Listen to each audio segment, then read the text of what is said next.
Hello, so this is Initiation into Hermetics by Franz Bardon. Now, if you're going to look into any kind of magic books or basic Hermeticism books, Franz Bardon really is a shining star. He really lays it out. I mean, his book on summoning of spirits, while mostly incomprehensible to my younger mind, was the one that really shined out. Alongside, funny enough, E.A. Koetting, who, love him or hate him, he knows what he's talking about. So, anyway, Franz Bardon is definitely an old and he was a standard in the magic community. We all read Franz Bardon, and for good reason, because he wrote one of the best books, several of the best books, in fact. Sadly, he wasn't able to write many more because, well, he got, I believe, captured by the Nazis. I think they wanted him for his magic. He said no. He was a bit of a moralist, as we will see here, or maybe a prude would be the word. I don't know. Either way, he didn't tell any of the Saturnian spirits in his ritual books. So that tells a lot about him. And of course, here he doesn't explain a whole lot about the earth element, which I will have to cover a little bit. Which again, shows it could be just that he didn't want to write about what it pertained to in the book, but who knows. So anyway, yeah, sadly he was captured and jailed by, I believe it was the Nazis. I'm not exactly sure. It could be someone else. And he died in that prison cell, not able to write his fourth or other books. So there's three main books that he wrote, and I believe there's a fourth, the Bardon the Magician, which is a storybook. But who knows? Maybe it has some legitimate information, hidden in there. But anyway, this one's called Initiation into Hermetics by Franz Bardon, and you can find it online very easily with PDFs of it all over the shop. And this one really goes into many of the ideas of essentially magic, very practical magic, to be honest. He very much likes the yogic, the Vedic and yogic stuff. Some of the Jewish kind of mysticism, as now he's talking about tetragrammaton, etc., etc. And yeah, it goes into a lot of meditations on like elemental theory and elements and magical, psychic abilities and such. It's very good. So do take a look through it.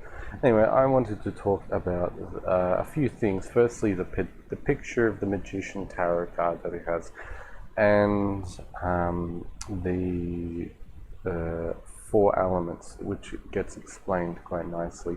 I thought that would be an interesting little bit of theory for everyone to chew on.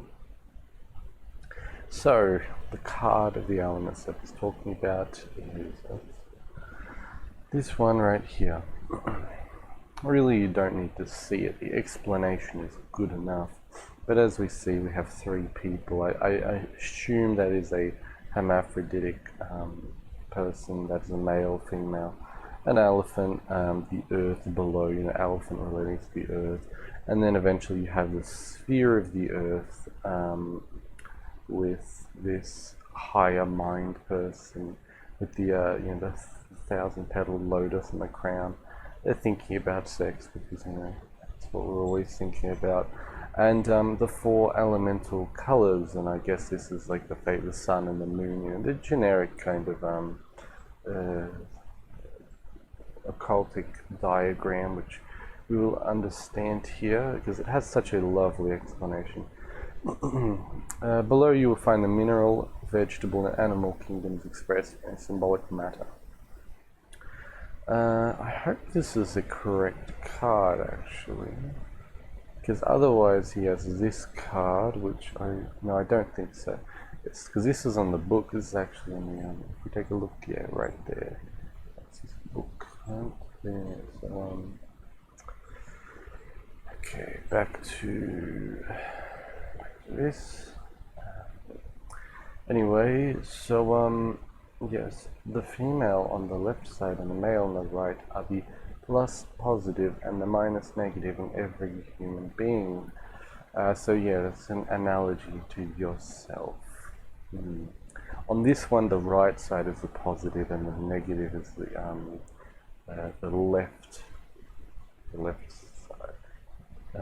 Yes. So in the middle is seen a hermaphrodite, a creature personifying the male and female combined in one, as a sign of consanguinity between the male and female principle. The electrical and magnetical fluids are shown in red and blue colors. Electrical fluid being red, magnetical fluid being blue. And that's very important. That's the red and the blue, which again is even shown in electrical work. That is kind of the colors and the main things of it. Excuse me. The head region of the female is electrical, therefore red. The region of the genitals is magnetical, consequently blue. As for the male, it happens to be in the introverted order. So the male would have his genitals as electrical or red, and the head as blue, as magnetic. So that would be, magnetic being yin, electric being yang, or positive and negative. That's a very interesting thing. That's why there is, I guess you would say, a harmony between men and women, because naturally they're polar opposites. Of course, sure, most people will here respect people's choices of whatever they want to do, but in a natural way, so to speak, there is this electrical harmony, which can actually be disrupted, funny enough, but I won't really talk about that.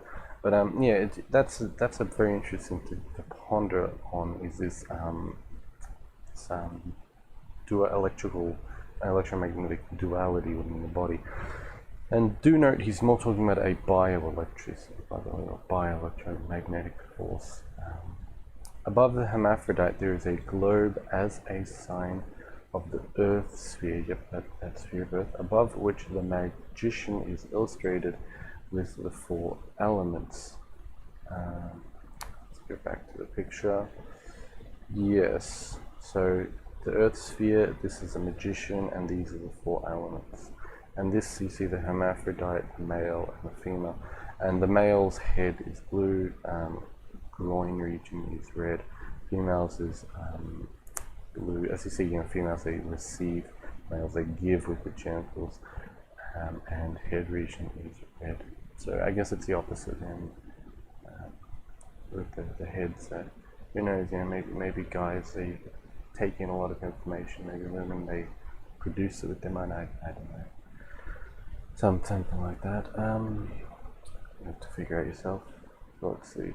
Above the male, there are the active elements. I guess very interesting. That of the fire in red and the air element in blue. Above the female, there are the passive elements, the water element in green and the earth element in yellow. So again, we go back to this. So air and fire, water and earth. Yes. Honestly, I would have rather have air, earth, fire, water, just color coding. Water seems more blue, earth seems more or maybe yellow, but maybe also green, and air is kind of, I always thought what do you call it, yellow, but anyway. The middle along the magician, up the globe, is dark purple, very illustrious, nice, representing the sign of the Akasha principle, which is ether, which is either space or unmanifested space, however you want to look at it, the all and nothing. Above the magician's head, with an invisible ribbon for a crown, there is a gold-edged silvery white lotus as a sign of the divinity. Inside there is the ruby red philosopher's stone, symbolizing the quintessence of the whole Hermetic science. On the right side, in the background, there is the sun, yellow like gold, and on the left side is the moon. Silvery white, though it's a little bit too yellow, I think. Expressing plus and minus in the macrocosm, the electrical and magnetic fluids. And I believe when he talks about electrical and magnetical fluids, which talks about a lot, it basically just means the spiritual essence-y stuff in the body. So like the feeling, the non-physically kind of feeling of positive being electrical, tension being electrical, relaxation being magnetical fluid. So it's just, I think it's that. I'm pretty darn sure. Above the lotus flower, creation has been symbolized by a ball, in the interior of which are represented the procreative, positive and negative forces which stand for the creative act of the universe. Yes, because you need a male and female to make a child. It's basically saying you need positive and negative to make a third thing, so to speak. You need fire and water to cook a soup, so to speak. The eternal, the infinite, the boundless, and the uncreated have been expressed symbolically by the word aum and the dark purple to black color. Yes, that's very interesting. So here's the things we showed again. The flower on the top of the head, the philosopher's stone in the middle, basically the core of the crown. So the opposite of the hell dimension, basically the opposite of your asshole is at the top of the head. The crown is the crown jewel there. In the body, I guess you could say that is the philosopher's stone in there. The crown jewel at the top of the head, if it's one way to think about it. Again, we have the moon and the sun. We have this sphere of procreation, showing the again the red and blue creative polarities combining to form basically opposite polarities combining to form creation. This is like yin and yang in the sky. And we have the aum and the purple to show the unmanifested. So if you've looked at like Taoist cosmology and you understand that from nothingness, from Wuji is it, from whatever the void of Taoism, from nothingness, I think it means space, but I don't know. Potentially the Tao could then represent space. It basically from nothingness is purple, Akasha void, comes space, or it is space, who knows. Let's just call it space to make it more realistic and simple. Comes some kind of creative aspect of generations. Like if you have a canvas where you have to have some kind of, it's more space as a canvas, and then how do you create something from nothing? Potentially the intermingling of positive and negative. So pure positive and negative tension within space, I would imagine. This would start to create a pressure vortex of sorts, where it starts to produce heat from space. So it's like, or fire from space, or whatever. By space I mean three-dimensional, physical material, or non-physical, I guess it is. Just yeah, you probably know what I mean.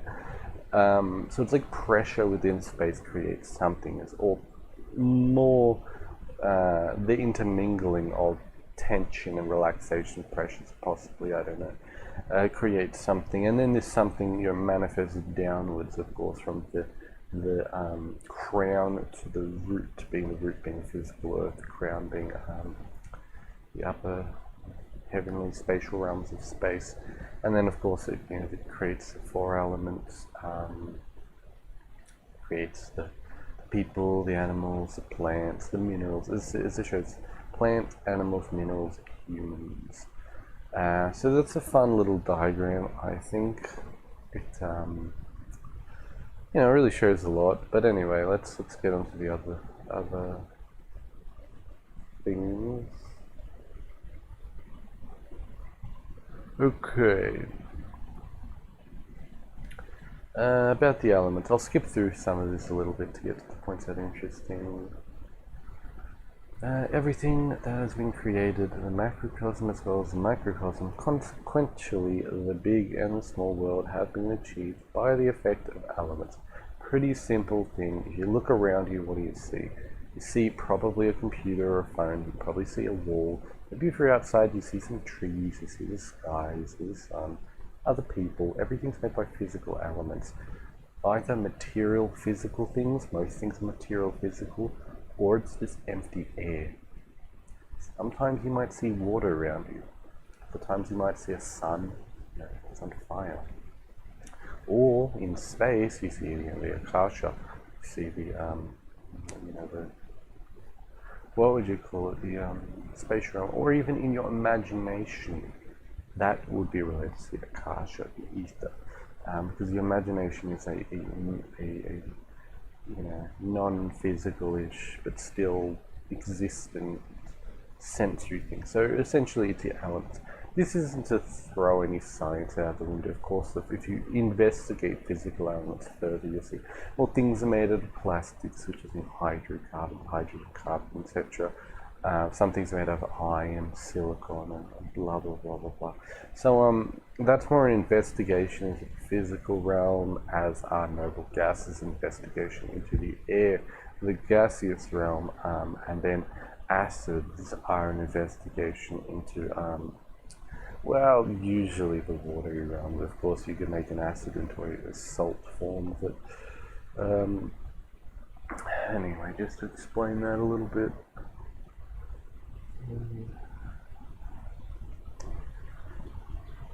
Yeah, let me just quickly find the speaks that I wanted to. Yeah, so it goes through fire, it talks about fire, about water. Water being the constrictive, the cooling, the nourishing, related to Venus and harvest and fertility goddesses and all that. Excuse me, fire being related to the light, because you need fire to have light. Being related to heat, destruction, the process of destroying to renew, so renewal in some regard, washing away, I guess, in holy fire and all that. Air being a very spatial mediation element, yes. And earth being a kind of holding element, like a basket, so to speak, for the other elements. And Akasha, being again unmanifested, manifested, or what I like to think of as imaginary things, electrical things, etc. Here we go, onto the body. This is more what I wanted to look at.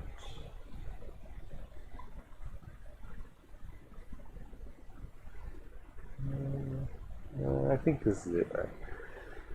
It is obvious that the fiery principle, in the active form within its electrical fluid, will exert the active, expansive, building up influence. The contrary will be the case in the negative form. The watery principle, in its active form, will influence the building up activity.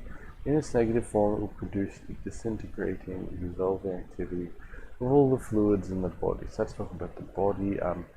With the principle of air rests the task of controlling the electrical fluid of the fire and the magnetic fluid of the water in the body, keeping them in balance. For this reason, it has been categorized as the neutral or mediating element. Because if you want to think about it in your body, so to speak, heat and moisture is kept, or liquid is kept in balance by like a moisture, so to speak, I guess you could say. I mean, moisture is a vaporous, or it's like if you have a shower that's steam. Imagine the steam in your body. The air is the air part, the heat of that steam is the heat part, the moisture of it is the watery part.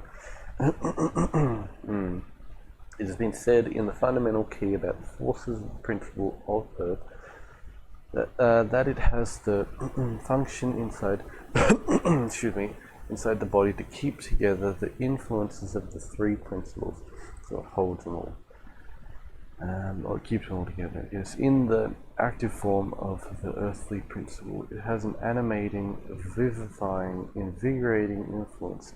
And in the negative form, because the elements have the negative and positive aspects, it is the other way around. The earthly principle is responsible for the thriving as well as the aging of the body. We could mention quite a lot of analogies with respect to the influence of the elements inside the body, but let it be enough with the foregoing explanations. Right. So Earth is kind of the growth, the change, the forming aspect. You do something every single day, you're going to change your body. You know, the idea of like walking on concrete every day, walking on the road, your feet are going to change for the better or for the worse, depending on if it's a negative or positive aspect of the earth. Depending if your earth element is good or bad, you know, is tainted or not, will be your feet will either harden in a good way, the skin will get a bit tougher, and you'll be able to walk on the concrete. Otherwise, your feet will crack and dry and get all nasty if it's bad.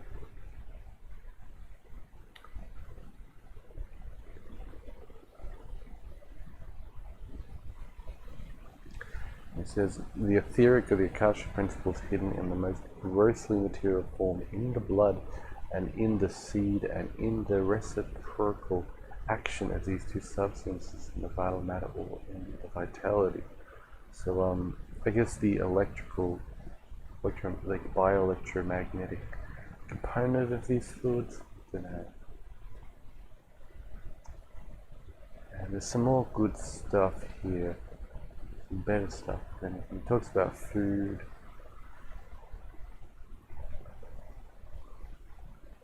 Oh, here we go.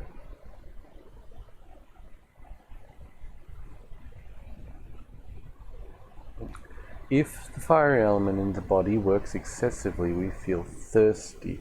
If the air element makes us, If the air element makes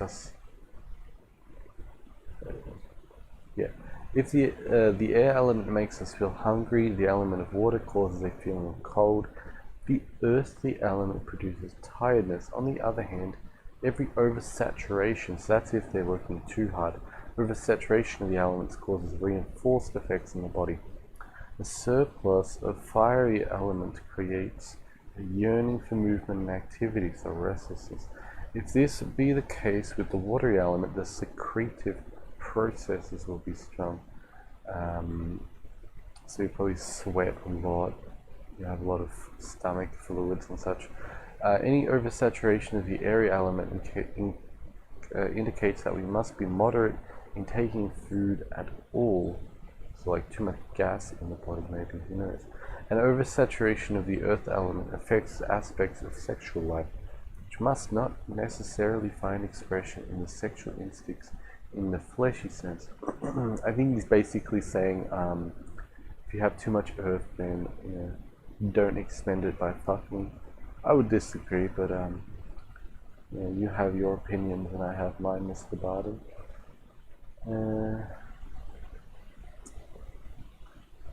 He talks about older people, they have increased productivity or whatever. Now, he talks about the parts of the body somewhere, which is very interesting, because that'll give you an idea on where these elemental thingos can take place. Okay, I don't know where he said that. I do remember what the parts are, so I will tell you. I will tell you. Just if I can't find it, I'll just quickly check 1 second.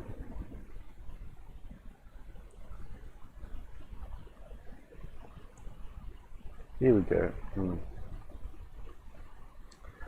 Okay.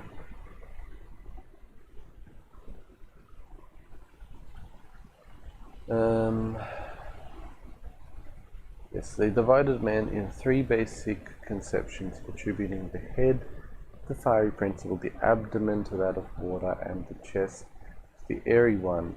as the mediating principles between fire and air. Yes, blah blah blah. The earthly power, with its cohesive principle or ability of holding together, represents the whole of the human body with its bones and flesh. Interesting. Okay. Now the question will arise where and how Akasha, or the etheric principle, occurs in the gross and material body. In doing some deeper thinking, everyone will be able to answer this question by himself. For the etheric principle is hidden in the most grossly material form, in the blood and in the seed, and then the reciprocal action in the blah blah blah, in the vital matter of vitality. Okay. So essentially it's saying that the Akasha is within the spiritual form of the body, the non-physical, you know how it's saying the spatial form. I talk about this with the energy work all the time, that we have this physical human body, and we also have this what would you call it, non-physical spiritual force. It really is a force that you use to influence the body, and if you didn't have this force, you would be simply a puppet. Do you notice that a puppet has no warmth, it has usually no liquid in it, it has no force. You have to apply a force in the puppet using strings. Now if you're telekinetic, you would use a telekinetic force in the puppet. So you can see this Akasha principle is a force applied on the body that creates a vitality, and the more vital you are, the more healthy you are. You still have to build up your body doing exercises and other kinds of stuff, but you know, at the end of the day, it is what it is. Anyway, back to this 3 parts. So the head is fire.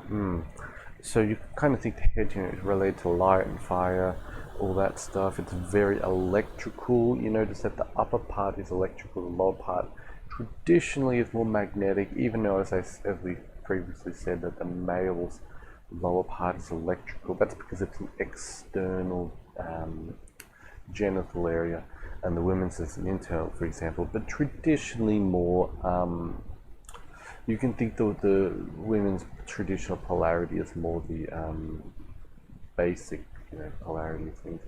I really don't want to get into debates of gender, and people try to twist that shit. Let's just see it for what it is.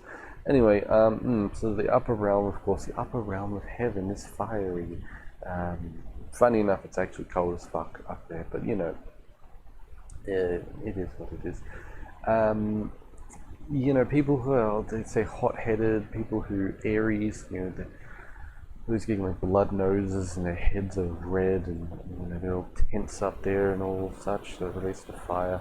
The chest, of course, you would obviously think it relates to air. We have breathing exercises which train this area. So the diaphragm, that area, the chest. Similarly, a sensory exercise training the head. So that's kind of training the fire element, so to speak. The lower area is the belly, and to some degree the genitals. The genitals also relate to the earth element and the Akasha element, as does the anus and the tailbone relates to the earth and Akasha element to a degree. But the lower, the procreative, the generative areas, the bladder, the genitals, and to some degree, the abdomen, as I said, the digestive. We also see the digestive area as the fire as well, but of course, you think the digestive area is a very fluidy base, very liquidy, your intestines and all that. Bunch of wet, hollow noodles. So it does relate to the watery element as well. Hence, you can kind of see people's elemental dispositions. If the bellies are big, the bladders are large. They're somewhat watery to some degree. If they're always, they got the big chest, and they're always, the energy kind of feels up, and usually they're tall. They're quite tall. They're more airy. People are hot-headed. Usually, Earth people look kind of balanced-ish to a degree, as in usually they're somewhat small, but they have a bit of muscle. They have maybe not too much fat because they're always burning away. but yeah, they look kind of well-rounded-ish in a way. And Earth people, finally, as I said, the Earth is a cohesive force which binds them all together. More or less the physical, structural body, the bones. Earth people are quite muscular, quite large bone. They're not particularly, well, if they're tall, they're wider as well. Usually they are quite wide. They're not particularly fat, though they do have fat on them.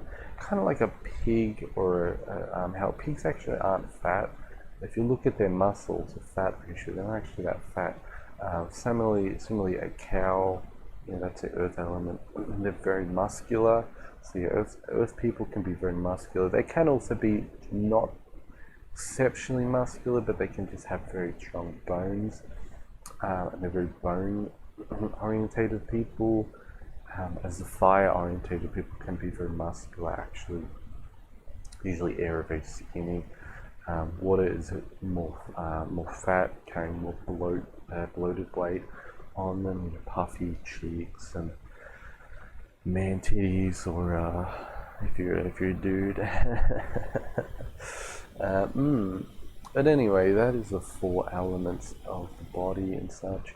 So more or less we went over that picture, which explained some very interesting things. It really is the Western Hermetic magician's diagram to the entire world. Now you could explain to a child the entire world through using this diagram if you wanted, and they would come out of it having quite a large, expansive, basic idea of how reality works.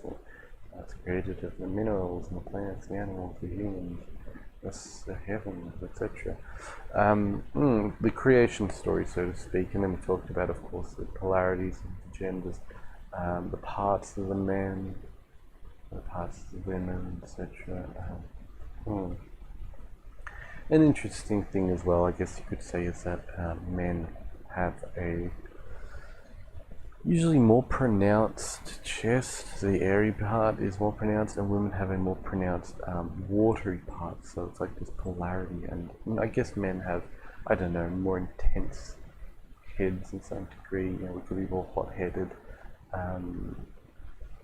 So something like that, I guess, there. But anyway, so you can kind of look at that, the genders and polarities. Of course, it is different between people. But the 4 elements are a great thing to ponder as you see these 4 rays here. They will teach you a lot about reality and magic and all this stuff. So anyway, I hope you enjoyed, and goodbye. It was a bad goodbye. And goodbye.